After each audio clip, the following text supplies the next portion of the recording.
ಓಂ ಶ್ರೀ ಗುರುಭ್ಯೋ ನಮಃ. ಓಂ ಶ್ರೀ ಮಾತ್ರೇ ನಮಃ.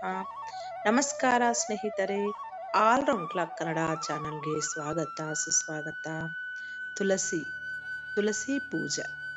ಈ 4 ಜನ ಮಹಿಳೆಯರು ತುಳಸಿ ಪೂಜೆ ಮಾಡಿದರೆ ಮಹಾಪಾಪ. ಮುಂಜಾನೆ ತೇಲುವಾದ ಸೂರ್ಯನ ಕಿರಣಗಳು ಭೂಮಿಯ ಮೇಲೆ ಬೀಳುತ್ತಿದ್ದಂತೆ ಮಹಿಳೆಯರು ಎದ್ದು ಶುದ್ಧರಾಗಿ ತುಳಸಿ ಪೂಜೆ ಮಾಡುವ ಸಂಪ್ರದಾಯ ಹಿಂದೂ ಧರ್ಮದಲ್ಲಿ ಇದೆ. ಆದರೆ ಈ 4 ಜನ ಮಹಿಳೆಯರು ತುಳಸಿ ಪೂಜೆಯನ್ನು ಮಾಡಬಾರದು ಎಂದು ಹೇಳಲಾಗುತ್ತದೆ.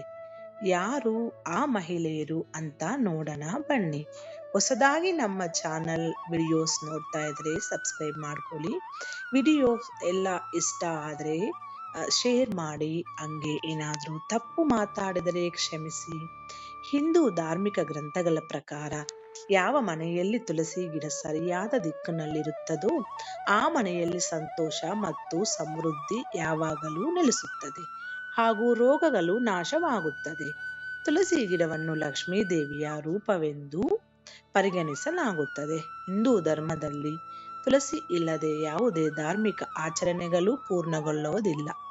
ಪ್ರತಿ ಮನೆಯಲ್ಲೂ ವಿವಾಹಿತ ಮಹಿಳೆಯರು ಬೆಳಿಗ್ಗೆ ತುಳಸಿಗೆ ನೀರನ್ನು ಅರ್ಪಿಸುತ್ತಾರೆ ಮತ್ತು ಸಂಜೆ ತುಳಸಿಯ ಕೆಳಗೆ ಹಸುವಿನ ತುಪ್ಪದ ದೀಪವನ್ನು ಬೆಳಗಿಸುತ್ತಾರೆ.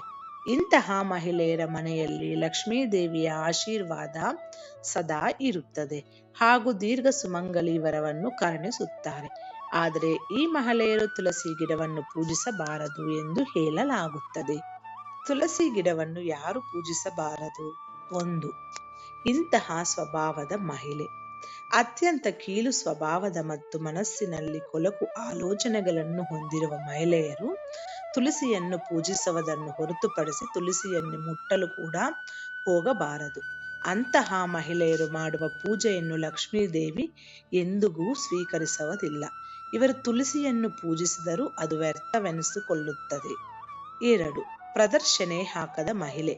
ನೀವು ಹಿಂದೂ ಸಂಪ್ರದಾಯದಂತೆ ತುಳಸಿ ಗಿಡಕ್ಕೆ 7 ಬಾರಿ ಪ್ರದರ್ಶನೆಯನ್ನು ಹಾಕಲು ಇಷ್ಟಪಡದಿದ್ದರೆ ಅಥವಾ ತುಳಸಿಗೆ ಪ್ರದರ್ಶನೆಯನ್ನು ಹಾಕಲು ನಿಮಗೆ ಸಾಧ್ಯವಾಗದೇ ಇದ್ದರೆ ನೀವು ತಪ್ಪಾಗಿಯೂ ತುಳಸಿ ಬಳಿ ಹೋಗಬಾರದು. 7 ಪ್ರದರ್ಶನೆ ಹಾಕದೆ ಯಾವುದೇ ಮಹಿಳೆ ತುಳಸಿ ಪೂಜೆ ಮಾಡುವಂತಿಲ್ಲ. 3. ಮುಟ್ಟಿನ ಮಹಿಳೆ. ಜಾನಪದ ನಂಬಿಕೆಗಳ ಪ್ರಕಾರ ಮಹಿಳೆಯರು ಮುಟ್ಟಿನ ಸಮಯದಲ್ಲಿ ಅಶುದ್ಧರಾಗಿರುತ್ತಾರೆ ಮತ್ತು ಅದರಿಂದ ಮುಟ್ಟಿನ ಮಹಿಳೆಯಲ್ಲಿ ತುಳಸಿ ಪೂಜೆಯನ್ನು ಮಾಡಬಾರದು. ಮುಟ್ಟಿನ ಸಮಯದಲ್ಲಿ ತುಳಸಿ ಪೂಜೆಯನ್ನು ಮಾಡಬಾರದು. ಆ ಸಮಯದಲ್ಲಿ ಮಹಿಳೆಯರು ತುಳಸಿ ಪೂಜೆಯನ್ನು ಮಾಡದೇ ಇರುವುದು ಮಾತ್ರವಲ್ಲ, ತುಳಸಿಯ ಬಳಿ ಕೂಡ ಹೋಗಬಾರದು. ಇದರಿಂದ ತಾಯಿ ತುಳಸಿ ಕೂಡ ಅಶುದ್ಧಳಾಗುತ್ತಾಳೆ ಎಂದು ಹೇಳಲಾಗುತ್ತದೆ. ತುಳಸಿಯ ಶುದ್ಧತೆಯ ಬಗ್ಗೆ ವಿಶೇಷ ಕಾಳಜಿ ವಹಿಸುವುದು ತುಂಬಾನೇ ಮುಖ್ಯ.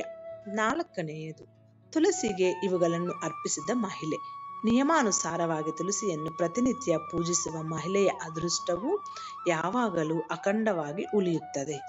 ಪ್ರತಿ ಗುರುವಾರ ತುಳಸಿಯ ಬೇರುಗಳಿಗೆ ಗಂಗಾಜಲ ಮತ್ತು ಕೆಲವು ಹನಿ ಹಸುವಿನ ಹಾಲನ್ನು ಶುದ್ಧ ನೀರಿನಲ್ಲಿ ಬೆರೆಸಿ ನೀರುಣಿಸುವುದು ಮನೆಯಲ್ಲಿನ ಆರ್ಥಿಕ ಸಮಸ್ಯೆಗಳಿಂದ ಪರಿಹಾರವನ್ನು ನೀಡುತ್ತದೆ. ಇದರೊಂದಿಗೆ ಮನೆಯಲ್ಲಿ ಐಶ್ವರ್ಯ, ಅದೃಷ್ಟ, ಸುಖ, ಸಮೃದ್ಧಿ ಮತ್ತು ಕೀರ್ತಿಯು ದೊರೆಯುತ್ತದೆ. ಇಲ್ಲಿ ತಿಳಿಸಲಾದ 4 ಜನ ಮಹಿಳೆಯರು ತುಳಸಿ ಪೂಜೆಯನ್ನು ಮಾಡಬಾರದು.